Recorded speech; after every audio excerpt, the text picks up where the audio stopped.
Selamat bertemu kembali dalam kuliah minggu kelima ISBD. Materi kuliah kali ini adalah manusia dan peradaban. Selamat menyimak. Hakikat peradaban.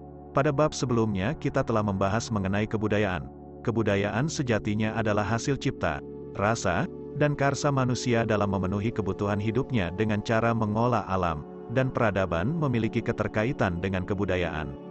Penggunaan dua istilah ini, yaitu kebudayaan dan peradaban, memiliki kedekatan sehingga dalam penyebutan dan penggunaannya sehari-hari kerap menimbulkan tumpang tindih.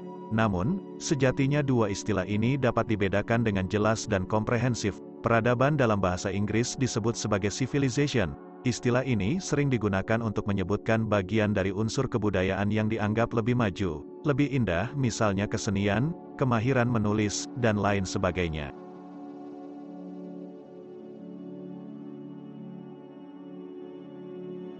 Dengan kata lain, penggunaan istilah peradaban dapat digunakan untuk menunjukkan pendapat atau penilaian terhadap suatu kebudayaan dan perkembangannya. Suatu kebudayaan beserta masyarakatnya dianggap telah memasuki tahap peradaban ketika telah mencapai unsur budaya yang dianggap lebih halus, indah, tinggi, sopan, luhur, dan lain sebagainya. Menurut Samuel Huntington, 2001, kebudayaan yang telah mencapai pada taraf peradaban dapat dilihat dari pendukung atau masyarakatnya yang tercermin dari faktor-faktor yang telah disebutkan sebelumnya.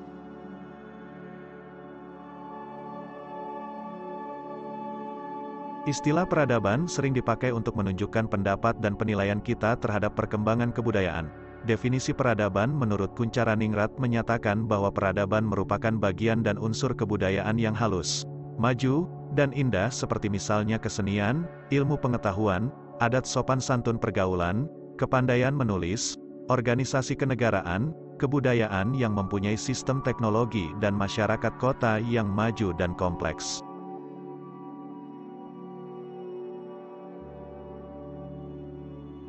Dalam bahasa Indonesia sendiri, peradaban berasal dari kata adab yang dapat diartikan sebagai kesopanan, berbudi pekerti luhur, mulia, berakhlak, yang kesemua faktor tersebut merujuk pada sifat yang tinggi dan mulia, sehingga hal inilah yang menjadi indikator penyebutan istilah peradaban yang dilihat pada wujud budaya yang telah memasuki level tinggi atau mulia tersebut.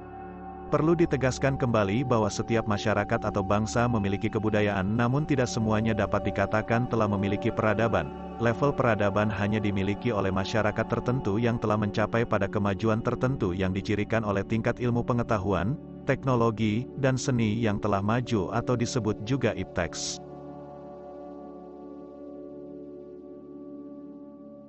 Penguasaan masyarakat terhadap ilmu pengetahuan, teknologi dan seni merupakan salah satu indikator adanya peradaban.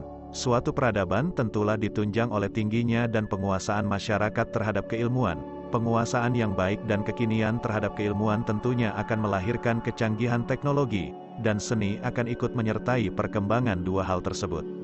Namun, tentunya penguasaan akan ipteks tersebut akan senantiasa berkembang. Oleh karena itu, peradaban masyarakat juga akan berkembang sesuai dengan zamannya. Peradaban suatu bangsa dalam suatu kurun waktu tertentu dianggap cukup tinggi dan maju pada masanya. Namun, penilaian tersebut tentunya tidak bisa lagi diukur atau dibandingkan dengan peradaban manusia pada masa sekarang.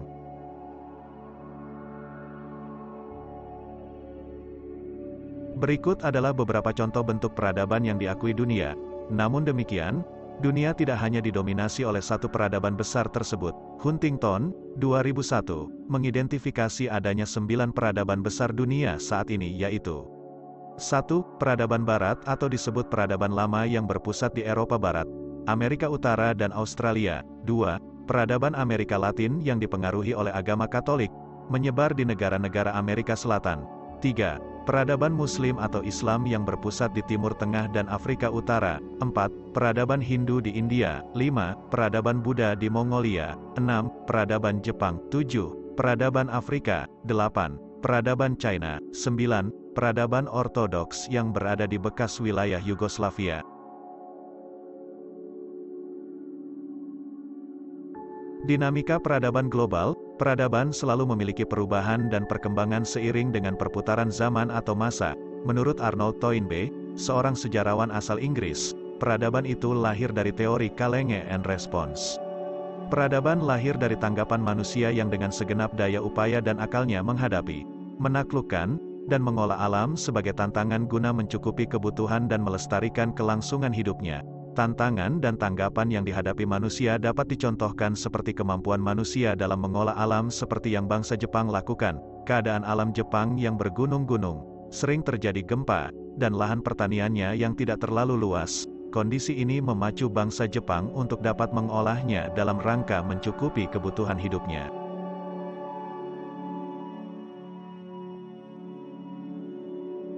Selain itu, dinamika peradaban juga terkait bukunya The Third Wave, 1981.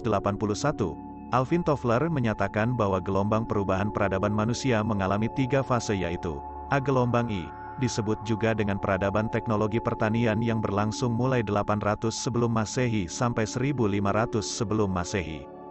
B. Gelombang II, disebut juga dengan peradaban teknologi industri yang berlangsung mulai 1500 sebelum Masehi sampai 1970 Masehi. C. Gelombang III, disebut juga dengan peradaban informasi yang berlangsung mulai 1970 Masehi sampai sekarang. Setiap fase peradaban tersebut dikuasai oleh tingkat teknologi yang digunakan.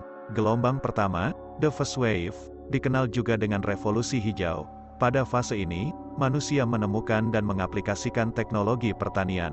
Pertanian terbatas pada pengelolaan lahan untuk mencukup kebutuhan manusia sehari-hari.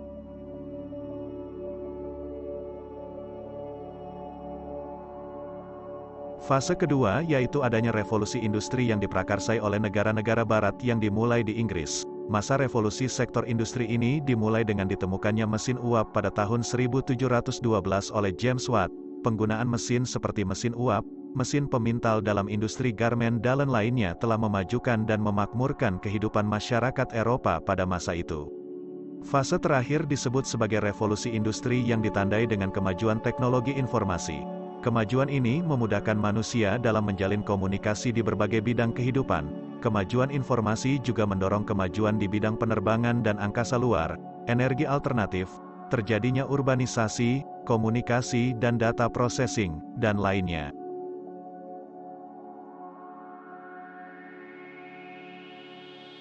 Gelombang terakhir ini memunculkan kehidupan masyarakat dunia yang dikenal sebagai The Global Village. Kampung global, diperkirakan era ini akan mencapai puncaknya pada 10-20 tahun yang akan datang. Hal ini juga tidak terlepas dari pengaruh globalisasi yang menghilangkan sekat-sekat antar bangsa sehingga kemajuan teknologi dan informasi semakin berkembang pesat. Di era global dewasa ini, hubungan antar manusia tidak terbatas dalam suatu wilayah negaranya saja, tetapi sudah lintas batas negara dan teritorial. Dengan demikian, seseorang akan dengan mudah menjalin komunikasi dengan orang lain di negara lain. Tidak hanya itu, perpindahan manusia antar negara pun akan dapat dilakukan dengan mudah karena juga ditunjang oleh kemajuan dan kemudahan transportasi.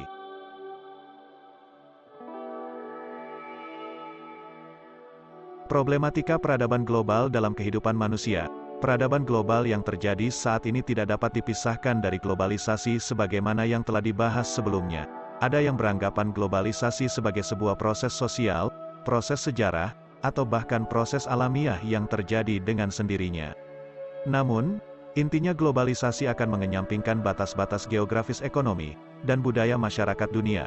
Globalisasi sendiri dalam kemunculan dan perkembangannya menimbulkan pro dan kontra dalam masyarakat. Ada yang sepakat bahwa globalisasi baik dan berefek baik, dan ada juga yang beranggapan globalisasi buruk serta berefek buruk.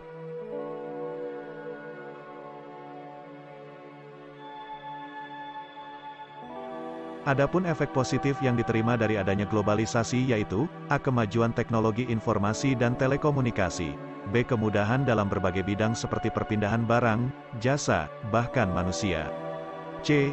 Kemudahan dalam mengakses informasi dari berbagai belahan dunia. Sedangkan efek negatif dari globalisasi, yaitu A. Mudahnya masuk budaya dari luar yang mungkin mengancam budaya bangsa, B. Eksploitasi alam dan sumber daya lainnya. C. Munculnya gaya hidup konsumerisme dan hedonisme. D. Terjadinya dehumanisasi karena lebih banyak menggunakan mesin teknologi canggih yang memungkinkan manusia semakin tidak dihargai. Tak dapat dipungkiri kehadiran globalisasi memunculkan dua sisi yaitu sebagai ancaman dan sebagai peluang atau tantangan. Globalisasi akan menimbulkan efek negatif bagi bangsa dan negara. namun di sisi lain juga memberikan peluang yang akan berdampak bagi kemajuan suatu bangsa, sehingga keberadaan globalisasi di tengah-tengah kita perlu dimaknai dan disikapi dengan baik dan bijaksana.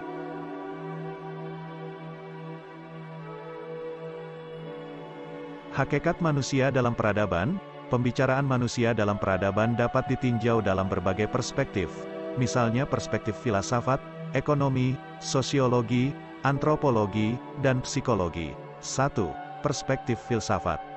Disimpulkan bahwa manusia merupakan hewan yang berpikir, social animal, karena memiliki nalar intelektual. Dengan nalar intelektual itulah manusia dapat berpikir, menganalisis, memperkirakan, menyimpulkan, membandingkan, dan sebagainya. Nalar intelektual ini pula yang membuat manusia dapat membedakan antara yang baik dan yang jelek, antara yang salah dan yang benar. Pada saat-saat tertentu dalam perjalanan hidupnya, manusia mempertanyakan tentang asal-usul alam semesta dan asal-usul keberadaan dirinya sendiri. Manusia mencari hakikat dirinya sebagai manusia. Terdapat dua aliran pokok filsafat yang memberikan jawaban atas pertanyaan tersebut, yaitu evolusionisme dan kreasionisme.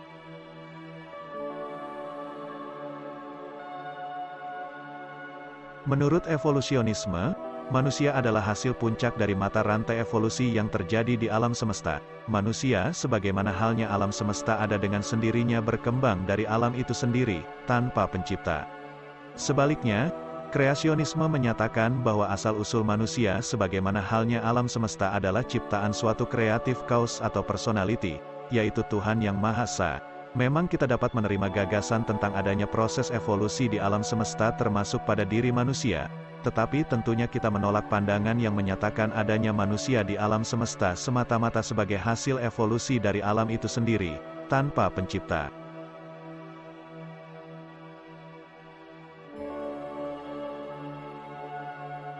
Wujud dan potensi manusia. Menurut penganut aliran materialisme bahwa esensi manusia semata-mata bersifat badani, esensi manusia adalah tubuh atau fisiknya. Sebab itu, segala hal yang bersifat kejiwaan, spiritual atau rohaniyah dipandang sebagai esonansi dari berfungsinya badan atau organ tubuh. Tubuhlah yang mempengaruhi jiwa.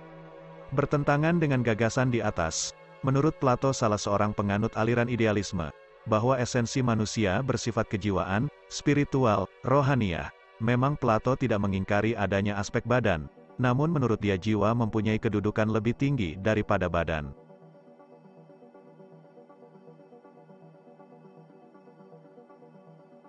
Dua, dalam perspektif ekonomi, manusia adalah makhluk ekonomi, yang dalam kehidupannya tidak dapat lepas dari persoalan-persoalan ekonomi, komunikasi interpersonal untuk memenuhi hajat-hajat ekonomi atau kebutuhan-kebutuhan hidup sangat menghiasi kehidupan mereka.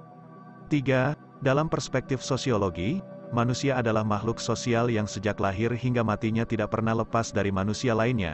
Bahkan, pola hidup bersama yang saling membutuhkan dan saling ketergantungan menjadi hal yang esensial dalam kehidupan sehari-hari manusia. 4. Dalam perspektif antropologi, manusia adalah makhluk antropologis yang mengalami perubahan dan evolusi. Ia senantiasa mengalami perubahan dan perkembangan yang dinamis.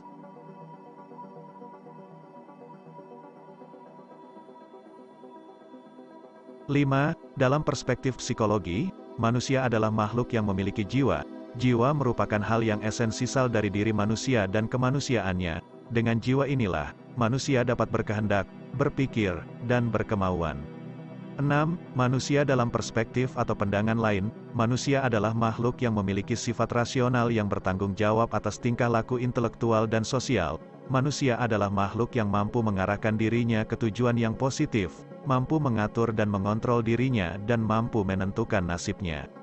Sebagai makhluk yang dalam proses menjadi berkembang dan terus berkembang tidak pernah selesai, tuntas, selama hidupnya, makhluk Tuhan yang berarti ia adalah makhluk yang mengandung kemungkinan baik dan jahat, individu yang sangat dipengaruhi oleh lingkungan terutama lingkungan sosial, bahkan ia tidak bisa berkembang sesuai dengan martabat kemanusiaannya tanpa hidup di dalam lingkungan sosial. Demikianlah kuliah minggu ini, semoga bermanfaat. Tetap jaga kesehatan dan semangat. Terima kasih.